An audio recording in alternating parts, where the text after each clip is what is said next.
Dieu ne répond pas à mes prières depuis le temps que je demande ci ou ça. Est-ce que c'est Dieu qui ne répond pas aux prières? Ou est-ce que c'est toi qui refuses de t'en saisir de la réponse de Dieu? Voyons dans Matthieu 7, au verset 8. Lequel de vous donnera une pierre à son fils s'il demande du pain? Ou s'il demande un poisson, lui donnera-t-il un serpent? Si donc méchant comme vous l'êtes, vous savez donner de bonnes choses à vos enfants, à combien plus forte raison votre Père qui est dans les cieux donnera-t-il de bonnes choses à ceux qui les lui demandent? C'est fou cette histoire de serpent.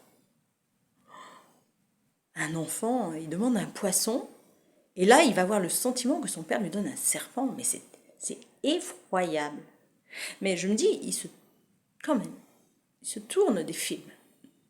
C'est aussi étonnant cette histoire où on nous remet dans cette position de parents vis-à-vis d'enfants, et on sait donner des bonnes choses à nos enfants. Est-ce que vous avez déjà été dans cette situation de donner à manger à votre enfant quelque chose de nouveau et qu'il le regarde avec horreur et dégoût?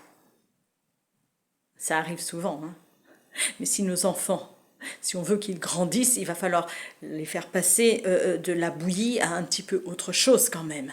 Et de temps en temps, il faut pousser, pousser, pousser, parce que l'enfant, il veut rester dans ce qu'il connaît. Il ne veut pas essayer des nouvelles choses.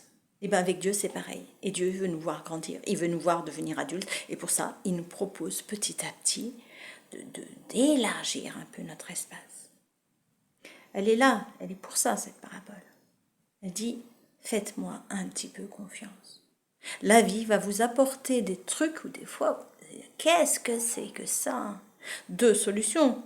Je me renferme, j'évite, ou alors je me rapproche et je me saisis de cette chose-là en disant, qu'est-ce que je peux en faire de bon maintenant? La bonne attitude, elle est là. Parce que dans les choses que Dieu nous propose, même si c'est surprenant, même si ça peut être un peu effrayant parfois, il y a la beauté, la bonté de Dieu à l'intérieur. Mais il faut absolument, absolument s'en approcher, absolument s'en saisir. Ayons assez d'ouverture pour nous laisser déplacer quand Dieu veut nous ouvrir à quelque chose de différent, quand Dieu veut nous faire grandir.